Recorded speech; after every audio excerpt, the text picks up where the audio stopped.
Hey, this is Fred Ottman, Tugboat Typhoon, the Shockmaster, the B-A-double-D, Big Steel Man. And the card is subject to change. Watch it. Welcome back to the show! Welcome back to the show!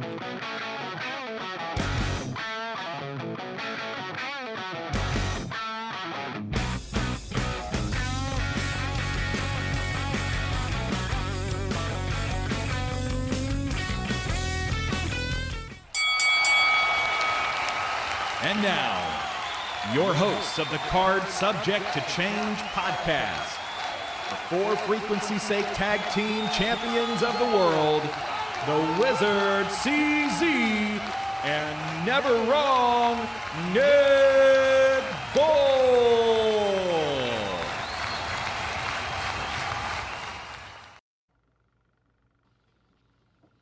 Good evening, everyone, and welcome to the Card Subject to Change podcast, the podcast by the fan, for the fan. Of course, I am your host, Never Wrong, Nick Bull.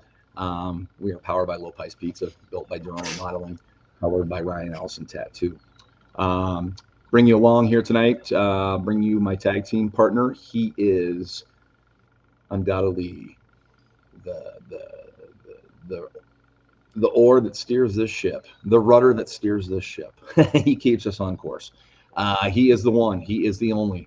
He is my tag team champion, co-champion partner of the For Frequency's Sake Network, the Wizard CZ. Wiz, how you doing, bud? And I am doing as well as can be expected with the news we got today. We're not gonna delve into Terry Bollea, the person, because we're going to look back at the fond times of Hulk Hogan, the character on this episode, who is sadly no longer with us. Former six-time WCW World Champion, former six-time WWF, WWE Champion, won the Royal Rumble twice, two-time Hall of Famer, once on his own and once with the NWO. Of course, we are talking about the late Hulk Hogan, who, as I said, is no longer with us tonight. Undoubtedly, unparalleled, the biggest professional wrestling name in history. I would venture to guess, if you asked 100 people on the street before today how many people knew Hulk Hogan, and I would say 85% of the people would know who he was. Like, everybody knew him. So this is a big deal. At 71 at home, cardiac arrest. For the most part, we knew Hulk was banged up, but had recovered from surgeries and seemed to be in good health. So, dude, I was as shocked as everybody else this morning. My phone started blowing up. People texting me and sending me messages, and I was doing work things and kind of ignored it for 5 minutes, and then looked back at it. I'm like, what is going on? But he's undoubtedly, the greatest professional wrestler of all time for what he did for the business. He's impacted everything. They wouldn't be doing WrestleManias in football stadiums on two different nights if it wasn't for him. They wouldn't be doing SummerSlams in football stadiums on two different nights if it wasn't for him. And I read something earlier today. One other wrestling death would be as shocking, and that'd be Vince McMahon, right? Like, those two, right now are the two biggest names ever in professional wrestling, and for what they did, they're mega stars. So one of those guys passed away today. That, of course, that is Hulk Hogan. Ricky, thank you for tuning in. Did either of you guys meet him? No, I was not fortunate. I did not either. I never had a chance. Never had a chance to meet him, but I have a friend who does, and this friend has helped CZ and I out on the show on several occasions, whether it's at the Sandra Lee Memorial car show, helping us shoot stuff, or it's at a convention. He's been a friend of mine for several years. We date back 20-some years. CZ just recently met Don, and when I say recently, in the last couple years. But Don is a great friend of mine, and we're going to bring in here Don Feldman, Don is a huge Hulkamania fan. I'm telling you this. I was driving down the road today. I heard the news, Don, and thank you for joining us. And I'm like, of all my friends, I think you are the one that loves Hogan the most. Been a So big tell fan. me what you felt like when you heard the news. Oh man, it was sad. It was hard to believe, because the wrestling rumors are rampant out there, and we kind of heard some stuff leading up where, hey, he's not in the best health, but you're hoping that's not true. But then at the same time, he's getting ready to do that Real American Freestyle, and we just saw Eric Bischoff last weekend in Waterloo, Iowa, and he's sure promoting that business, and we're cheering him on. And from what I'm thinking, going into this weekend, into the week, is like, all right, he's maybe in the hospital recovering from a back surgery or a surgery. I guess I don't know which one, but I was expecting to see him at the end of August as they launched that Real American Freestyle thing, and we definitely wish him the best. But when you get that news, you can't really believe it. But it sinks in pretty fast. So a sad day. Well, Don, I think I can comment here for not only CZ, myself, but Chris, Loritz and Chris. I don't know if it's Chris. Is that Chris Jr. or Chris Senior? CZ. Senior. Senior. Stripes. How you doing, bud? This one hurts, guys. I'm at a loss. We're all relatively the same age. We're all within about 5-6 years of each other.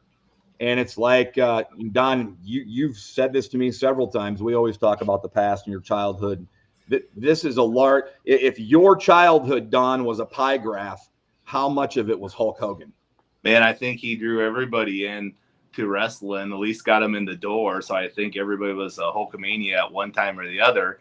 And I think it was larger than life that Hogan, you think of his name, it was probably bigger than the brand WWF. Now, I know that he needed that big machine to push him, but one thing we're talking about today, we're talking about some of our favorite matches, and I reached out to a friend after you asked me that question, and he brought up AWA Bronc Wrinkle, and how that had that false finish, but that crowd was going wild, and that was pre-WWE day or WWF days, and everybody's got a favorite match. But even in AWA, he sure was drawing big crowds, and he had the electricity, and he had the Hulkamanias, pre-WWF, so it's huge. Well, he was big in Japan as well, right, Don? Yeah, Japan, definitely. He had a big falling over there. And I mean, if you ever think about it, for this podcast, Hogan's the perfect example of a market life cycle curve where you got the introduction, you got the growth, you got the maturity, and eventually you're going to have the decline. But that growth and that maturity from 1984, 85 to 88, 89, we'll probably never see a growth like that in the pro wrestling career again in our life. John Cena, and they do a great job, but just to bring in that many fans and draw millions of viewers and get prime time on NBC, that is huge. You mentioned Japan. Looking through the facts that I have pulled up on Wikipedia, he had the match of the year in '91 against Junichiro Tenryu. I hope I pronounced that right. Tenryu, yep. Tenryu. Yep. Back in '91 in December. That was the match of the year in Japan. But of course, we all know him from his time in WWF, the quote-unquote golden era, and of course, most memorable for me during the Attitude Era when the NWO was formed. And our good friend Rob Nova, the Nova of Cass, piece of his childhood died of mine too, Rob. I feel that big time. And then if I could add a couple things for the Quad Cities on how big it is, since it's heavily in the Quad Cities. I want to put this in perspective because you probably won't see this online on X or Facebook, but something I lived through. We were excited, 2017 when we heard the Young Bucks got their T-shirts, both the Young Bucks and Bullet Club, and what was a hot topic that, hey, here's Ring of Honor, and going back to Japan, here's New Japan. They got this T-shirt deal in there. But the first T-shirt deal in a store, you could walk into a JCPenney's in your local mall, whether it be Muscatine Mall or South Park Mall, and there would be a Hulk Hogan T-shirt. And that opened up the door for a lot of other wrestlers and made them a lot of money too, because another T-shirt that caught my eye was the Captain Lou. But just to go through your stores and know you're going to find it. And then I was talking with a friend real quick before this, and he said, yeah, it was so big too. And back then they had catalogs that, Hogan had his line of clothes and the action figures, the LJNs, and everything available to buy straight from JCPenney's before there was an Amazon. So I think that was pretty huge. And then another Quad City story too. We all love our River Bandits here in the Quad Cities in the John O'Donnell Stadium. They used to have wrestling there, and Ted DiBiase was one of the questions I sprung upon him was, hey, who was you? And Ted DiBiase was a great wrestler. Yeah, I think everybody can agree with that. Really good, make great matches, poised to be world champion for WWF in his prime. I said, Ted DiBiase, who is your favorite opponent? And I'm thinking like Bret Hart, maybe for technical, or Macho Man Randy Savage for the title run. But he said, hands down, Hulk Hogan. Whenever I wrestled him, speaking of the house shows, that's when I threw the most money. I knew when I was working with Hulk Hogan on the whole house show loop, I was going to make my big pay and save that money and enjoy it. Don, did you ever see Hogan in the Quad Cities? Hogan in the Quad Cities. Yeah, I mean, there's a poster up there too.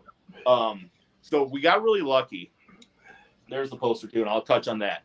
So, you as a kid, I go into my first shows at Palmer Auditorium. Then eventually it went to Warden Fieldhouse and then the Mark of the Quad Cities. The first time, everything's awesome. You see the WWF ring that you see on TV. You see some of your superstars, and you always dream of seeing Hulk Hogan and, a Piper's Pit. After a while, you didn't know it at the time, but, we were probably the C town, maybe if we were lucky, the B town. But Hogan didn't come around for a long time. But in 1991, this is going to be huge for those that aren't familiar with the WWF history in the Quad Cities. There was the show was supposed to be, I think it was Peoria, maybe it was Champaign, but a couple hours south. But they had to cancel it down there. So, like in 2 weeks or 4 weeks, they had to move it on their tour circle. So they moved it to Warden Fieldhouse. So we got Hulk Hogan versus Ric Flair, and that was way before the internet. So you're kind of thinking to yourself that, hey, I'm seeing this dream match. I went through the Pro Wrestling Illustrateds, and I would buy all those. And they would do fantasy booking through the magazines back then. And they said, what would happen if Ric Flair, NWA champion, versus Hulk Hogan, WWF world champion? And then I'm like, holy cow, this is coming live in 1991. You're seeing some of the vignettes and stuff like that. And Ric Flair brought the big gold with him. And then there's the big gold, and there's Ric Flair in Wharton Fieldhouse taking on Hulk Hogan in the main event. And that was just huge. So the only time I've seen him in the Quad Cities was in 1991. And I believe in his WWF face run, that was the only time he was in the Quad Cities. Because he didn't make Great American Bash 1997. We were hoping for Sting versus Hogan at that event, but we got DDP, Diamond Dallas Page versus Savage, which was great. Yeah, both you guys were there. I didn't get a ticket to that show, and I'm bummed about it. Nick, guess what? I'm bummed I missed that Wharton show too. 1991. Guess how much front row would it cost for that? $15. Yeah, can you see that? It's $15 exactly. Yeah, perfect. No, I can't see up. I mean, I can see a lot on that poster, but I could not see the prices, I swear. Yep. That'd be my gift. Yeah, the writing is a little bit too small to see, 15, but definitely wanted to bring 15. You. I mean, I would. We're here, Card Subject to Change podcast by the fan, for the fan. Of course, we are talking about the immortal Hulk Hogan, who passed away today at the age of 71. Undoubtedly the biggest pro wrestler of all time, biggest crossover star of all time. I know Rock can have his box office numbers and whatnot. Stripes, yep, he saw Hogan and Flair as well at Wharton. So there we go. Gosh, I know I nagged my parents. They probably got so sick and tired of me nagging that I couldn't get to that show. But with that being said, the biggest crossover star of all time. I mean, Rocky III, I mean, he was the first big time crossover star. I know wrestlers had been in movies before, but not to that level. And a Hulk Hogan fact that I love is the night before WrestleMania 1, which WrestleMania 1 was like on Sunday in the afternoon, correct? Right. Yeah, they were early, like matinees, they called them back then. Sure. What I love about this is the night before, Hulk Hogan and Mr. T host Saturday Night Live. Yep. And then, they probably didn't go right to bed, get some sleep, and then that's crazy to me. That wouldn't happen today. And that's so cool. The rock and wrestling thing. But Don, we brought you on here. This is Don Feldman. He is a friend of the podcast, big buddy of ours, great wrestling guy, big Hogan fan. Ricky Lee says, I remember seeing Andre and Paul Orndorff at Wharton. So, yeah, Don, that was amazing feud. And I actually, I know we're all sad. Everybody listening to this podcast today is sad, but we also want to celebrate the life and the career. So I did I do know a quote, and thank you for bringing up the Paul Orndorff. I love that feud from when he turned on them to Superstars to the Saturday Night's Main Event, and then accumulate into the steel cage match in January 1987. And I remember the promo from there, and I'll cut it off to the end, but Hogan said, here's what we're going to say. He said, let it be the judge.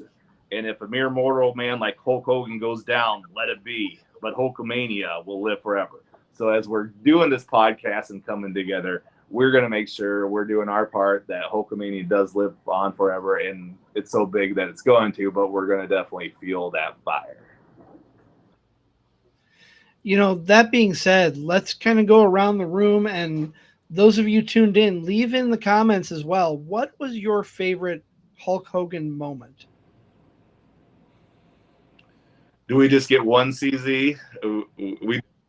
If you want to mark several, that's perfectly fine. I mean, I would say this. I mean, I'll start with, you got to say Hogan Andre. I know some people knocked that match. It wasn't a 5-star match.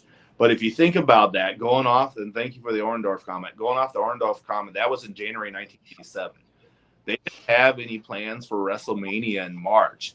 They were able to say, hey, let's have this match with Orndorff, which was huge at the time, in a steel cage, first televised steel cage on prime time, or on TV probably in general. And they have that match. Then they gear up. They say, hey, we're going to get Pontiac Silverdome, 93,173 people, and we're going to get Hogan versus Andre. Now we're going to make Andre the bad guy, and we're going to sell $93,000 tickets in less, or maybe over 2 months. That's unheard of, especially back then. WWF was probably doing 20, 30,000, and they're saying we're going to go 90,000 in 2 months and get 90,000 fans in Detroit to watch it. So I would say Hogan versus Andre. You also got to say Hogan versus Savage. All right. That was a great feud. Everybody loved the Mega Powers. 87 drew the fans in. I think going back to that market curve, that's where he's hit in maturity. And it brought it into 88. You had the Mega Powers, which was great storyline, but ultimately set up this match at WrestleMania 5. And then I would also put, for the third, I would put that Hogan Orndorff steel cage from January 1987, Saturday Night's Main Event.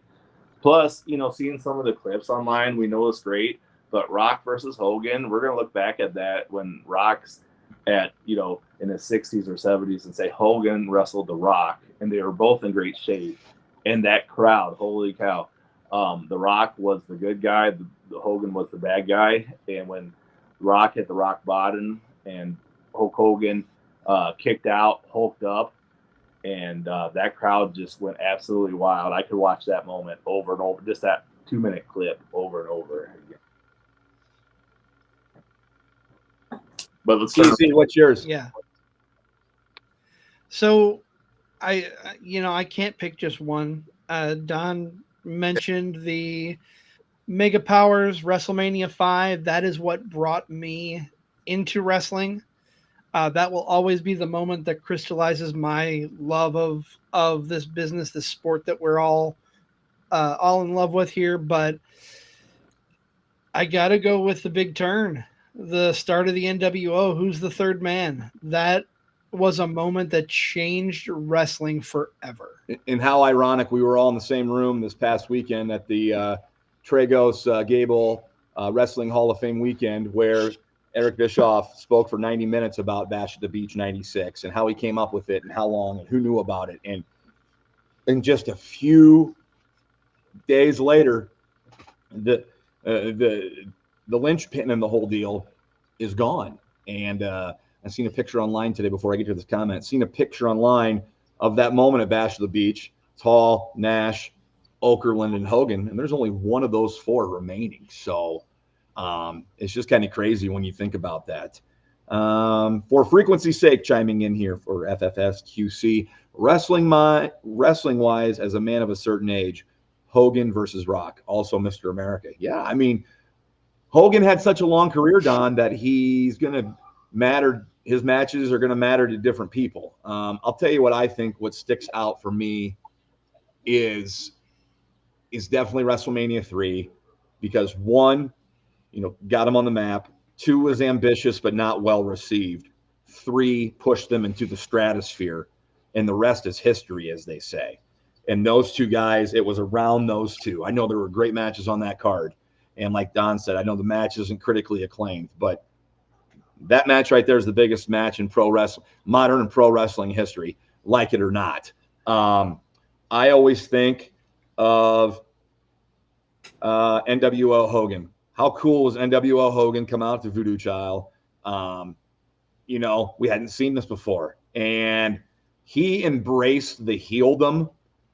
And, Cena should have watched Hogan, study Hogan in the NWO, because it didn't seem to bother Hogan that he was heel. The money was still coming in. But my favorite is, you're talking Mount Rushmores, the entrance theme, Real American, is the all-time greatest entrance music. Yep. The all-time I've had that playing greatest through my head entrance music. I don't care if you like Hogan or not. I don't care. It's the greatest entrance music of all time. And Rick Derringer, he passed away this summer, right? If I remember right. He passed away within the last few months. And then, Nick, can I add one thing to your and CZ's list here? Absolutely. When we look at the landscape and how big wrestling is right now, it's TKO making billions and getting these billion-dollar contracts. Let's look at the landscape. Hogan, WrestleMania 1, we all heard the story. Vince bet everything, and if he didn't make it, he'd go bankrupt. 2, it was held in 3 cities. 3, we've been talking about, I got the poster up there, 93,000. All right, that's WrestleMania, and we know how big of a phenomenon that is now, where that's going to sell out 60, 100,000 tickets just by the name WrestleMania. A lot of that's Hogan. There's always been the debate was it Vince McMahon or Hogan, and you can go back and forth on that, but Hogan definitely played a pivotal role. But let's look at the landscape going back to that. WrestleMania, just what we have today. After WrestleMania in 87, they started Survivor Series. Hogan was the main event on that, where Andre kind of got the win back in the Survivor Series match and put Bam Bam over. Hogan got to launch Survivor Series, and we talked about the Mega Powers 88. You had the Mega Powers on the team. Let's go one step further. We go to SummerSlam's 1988. Mega Powers again. I sound like a broken record, but hey, SummerSlam's launched. You got these. I know there's a lot of big pay-per-views, but there's the big 4. 3 of them Hogan main evented probably 20 times out of 25. Royal Rumble, I think they tried to build some other characters, Hacksaw Jim Duggan, Big John Studd, but then after Studd's Royal Rumble victory, then they gave it to Hogan in 90 and 91 before Flair came there in 92, which, I think that might be a huge miss. I know they say they didn't gel well, but that 1992, we could have had Hogan versus Flair at WrestleMania 8, and we never got it, so all we got is house show footage on the Peacock now, the form of WWE. So, well, CZ, we've kind of buried the lead here because Don has done such a great job delving down the history of Hogan here. Don's met Hogan, so Don, I want to hear all about the time you met him. What it was like. What'd you say to him? How'd that go down? Where and when did this take place? So Hogan, he frequented the national convention, card convention, and it's the baseball card convention in Chicago. So I saw his name on the roster. I'm like, okay, I have to get up there. So in 2019, I made the trip up there. Now, Hogan is a legend, and that's why we're here discussing him today. So to bring Hogan in, they have to have a lot of people go through the line. So they had a pro photo line, and that's the one I was in. So you got to go through the line, and when I was going through the line, you don't know what to expect. You're going to meet your, the person that you watched tons of wrestling on when you were a kid and had the action figures and the DVD or VHS, the magazines and stuff. And then when I get through line, first person I see as I get close is Jimmy Hart. Jimmy Hart got to travel with him quite a lot. When I got to meet him, he was exactly. And then when I got, he goes, "What you want to do, brother?" I'm like, "Yeah, let's do the front double bicep pose." And he's like, so I did that, and he did it. He's like, "Wait a minute, that's my gimmick, brother." So that was 2019. He was still looking great, still going good. I know he probably couldn't take a bump, but he definitely was ring shape. So it was really cool to meet him. But it was, just the trying to get 10,000, 20,000 fans. Still got a great line 35 years later through, I got a minute. So that was pretty cool. Last summer, I got to go to his beach shop too. I got to, as in Orlando, and it wasn't the big one, but that was really cool to see all the, his stuff from his wrestling days and stuff down there. So that beach shop in Orlando was a really cool, quick trip visit too. So that was last summer. And they were just getting ready to open one in Pigeon Forge as well. That's right. So I mean, one of the tourist capitals of the United States. So, I mean, Hulk Hogan had that much reach when it came to name and likeness and being able to make money. The guy drew and he made money, and that's when it comes down to it in wrestling. That's what matters, right?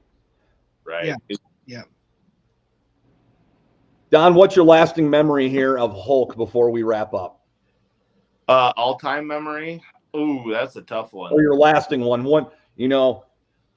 When you think of Hulk Hogan, what's the first thing you think of?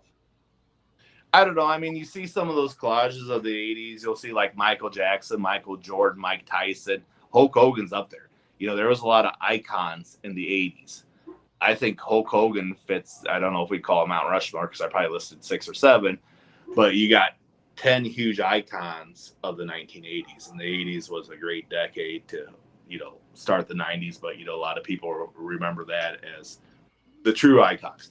Hogan's in that list, rightfully so, and he earned a spot, and he brought wrestling to the map, kind of like I mentioned, WrestleMania, SummerSlam, Survivor Series, Royal Rumble. Hogan was a driving force behind that, so when we watch a pay-per-view, it was those 4 that, the marketing plan of Vince McMahon, but the drive of Hogan, that these pay-per-views we watch were the foundation of Hogan, pure icon of the 80s and 90s, is what I would say. Our friend Jesse from the Rejects podcast saying that Hogan's work in Japan is amazing. If you haven't seen those matches, go look them up. I definitely agree with that wholeheartedly. Yeah. I got to get, behind the curtain here. I've got Super Sunday queued up. I am looking forward to watching this Hogan Bockwinkel match tonight. I kind of been on an AWA kick the last few weeks. Read Joyce Poshin's book. She's going to be on here in a few weeks, maybe in a few weeks. She's going to be on here. Excellent book. If you love AWA and if you love Quad City wrestling history, man, she has got you covered. I was excited to meet her this past weekend up in Waterloo, but we're thought we'd hop on here tonight, talk about the late great Hulk Hogan, large part of our childhood. I mean, CZ, I don't know your lasting memory, but mine's Hogan Warrior. That's what I think of when I hear Hogan and how big that was and how crushed I was when he got beat. But I always will go back to the Mega Powers, man. That's going to stand out the most for me because, like I said, that's what brought me in. And I think kind of to put a bow on too, if I had to put a memory, I would say WrestleMania 3, riding in that cart. The cart was jacked up about 15 feet in the air, doing his poses and going out the winged eagle. That's how I think he would, the fans want to see him go out today. Absolutely. Thunderlips. Let's talk his acting career. Dude set the bar for The Rock's and Cena with an underrated acting career. Well, he did. I mean, he had Thunder in Paradise. Don, did you watch that series, Thunder in Paradise? Maybe not Santa with muscles, but yeah, the Thunder in Paradise a little bit. No Holds Barred, great. And, and the other thing, too, the great acting career, correct me if I'm wrong, but Sylvester Stallone specifically, who was a huge star in the 80s as well, specifically picked Hulk Hogan for that role.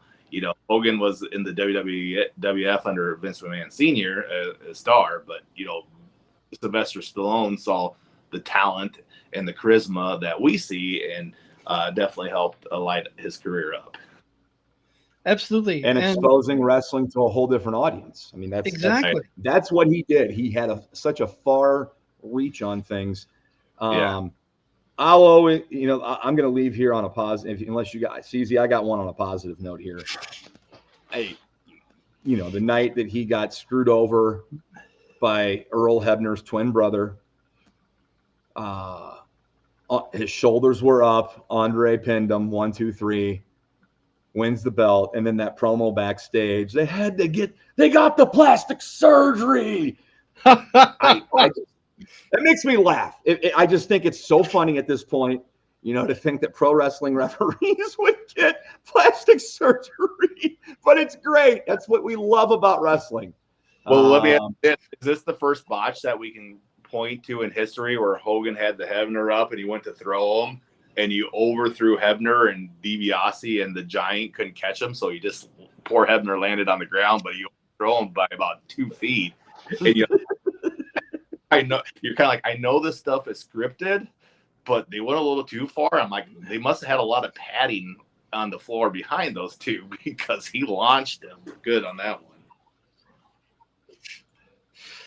And Ricky Lee, of course, the Freddie Blassie taping his bicep with the cane. Freddie Blassie is another class act who had a lot to do with Hogan. That's a good memory there as well. Nick, I'm just gonna ask you: do we want to do some business and talk about what's coming up in the next week or so? You know what? What's ended here? Or do we want to just end it? Okay.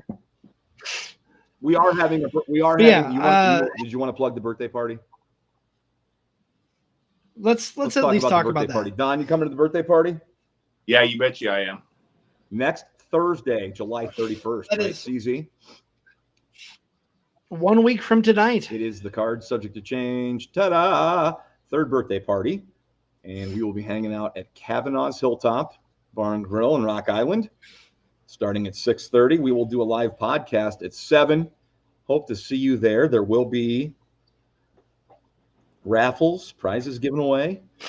Make sure you get there, get something to eat, hang out for some live wrestling talk. And we couldn't do it without our fans. And we appreciate you guys coming along for the ride as we turn 3. The terrible 2s are almost over, CZ. That's true. The terrible 2s are almost behind us and onward and upward, right? Absolutely. Well, we're going to wrap things up here on the Card Subject to Change podcast. I would like to thank our friend, and I think he's going to be coming back a lot here in the future, folks. Hulk Hogan may have passed away today, but I think a star is born with Don Feldman here on the podcast. Great stuff tonight, Don. We appreciate you joining us. Thank you for having me. It's been a fun joy. Yeah. Stick around here. We'll talk to you after we go off, but thank you so much for joining us. CZ, you got anything else? I want to thank everybody who tuned in tonight. We appreciate your support and your comments, joining in on the conversation. And I'll just end it with, thank you, Hogan, for everything you did for the business. Like I said off the top, we're not going to talk about the negativity that the man behind the character spread, but definitely a legend in this business that we all love and definitely should be remembered for the great things that he achieved and did for the business, getting it through to the popularity that it has today. But that is going to wrap things up for tonight on this celebratory episode of the life of one Hulk Hogan. We will be back at our normal time, Sunday at 6:30, for another episode of Card Subject to Change. But until then, You guys have a great rest of your Until evening. then, stay.